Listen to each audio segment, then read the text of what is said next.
আমি প্রায় রান্না প্রতিযোগিতার চ্যাম্পিয়নশিপে জিতে ফেলেছিলাম, কিন্তু হঠাৎ নিজের হাতে বানানো ডিশটা আমি নিজেই ফেলে দিলাম। সবাই অবাক, কেউ বুঝতে পারছিল না আমি এটা কেন করলাম। আমি এক চামচ তুলে নিলাম আর সেটা বরফের ওপর ঘষতে লাগলাম। সবাই তাকিয়ে আছে আমার দিকে, যেন আমি পাগল হয়ে গেছি। কিন্তু কেউ জানতো না আমি এক পুনর্জন্মপ্রাপ্ত মানুষ। পূর্বজন্মে আমি 6 রকম মাছের নির্যাস মিশিয়ে এক অনন্য ডিশ তৈরি করেছিলাম, কিন্তু আমার সেরা বন্ধু সেই আইডিয়া চুরি করে নেয় আর উল্টো আমার উপরই চুরির অভিযোগ তোলে। এমনকি আমার প্রেমিকও তার পক্ষ নিয়ে সবার সামনে আমাকে মিথ্যাবাদী বলে। সেই মুহূর্তেই বুঝেছিলাম সবটাই একটা ষড়যন্ত্র।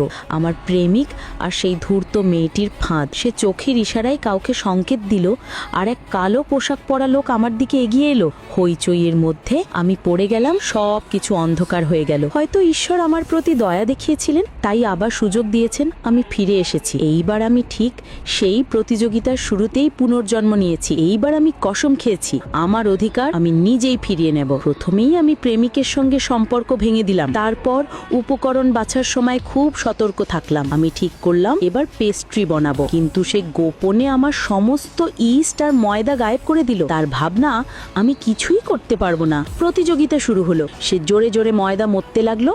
সবাই তার দিকেই তাকালো। আমি শান্ত গলায় বললাম, পেস্ট্রি শক্তি দিয়ে নয়, শিল্প দিয়ে তৈরি হয়। তার বানানো পেস্ট্রিগুলো ফলের মতোই দেখতে, এমনকি স্বাদেও প্রায় একরকম। দর্শকরা ভাবলো এবার আমি হেরে যাব। সে গর্ব করে বলল, আমি এমন পেস্ট্রি বানাতে পারি যেটা মাছের মতো দেখতে, এমনকি যেন সাঁতার কাটছে। কিন্তু সেটাই তো আমার পুরনো আইডিয়া ছিল। আমি স্থির করলাম তার নিজের কৌশল দিয়েই আমি তাকে পরাজিত করব। যখন সে তার পেস্ট্রি শেষ করলো, আমি তখন 2টো মাছের আকারে পেস্ট্রি বানাতে শুরু করলাম। ওগুলো এতটাই বাস্তব দেখাচ্ছিল যেন এক্ষুনি পানিতে সাঁতার কাটবে।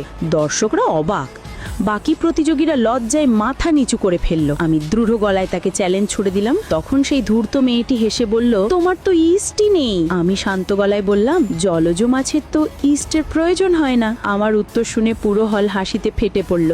অনেকে বলল এইবার সে ব্যর্থ হবে, কিন্তু আমি নীরবে কাজ করতে লাগলাম। মনোযোগ দিয়ে ময়দা গুঁথে সেটাকে মাছের আকার দিলাম। সবাই নিশ্চিত ছিল আমি ব্যর্থ হব। বিচারকরা প্রায় রেজাল্ট দিতে যাচ্ছিলেন। ঠিক তখনই আমি নিজের সমস্ত শক্তি সেই ময়দায় ঢেলে দিলাম। হঠাৎ 2টো সোনালী মাছের মতো পেস্ট্রি টেবিল থেকে লাফিয়ে উঠল। পুরো হল চমকে উঠল, তালি পড়তে লাগলো একটানা। আমি সফল হয়েছি। সবাইকে আমি হতভাগ করে দিয়েছি। এইবার আমি সত্যিকারের বিজয়ী।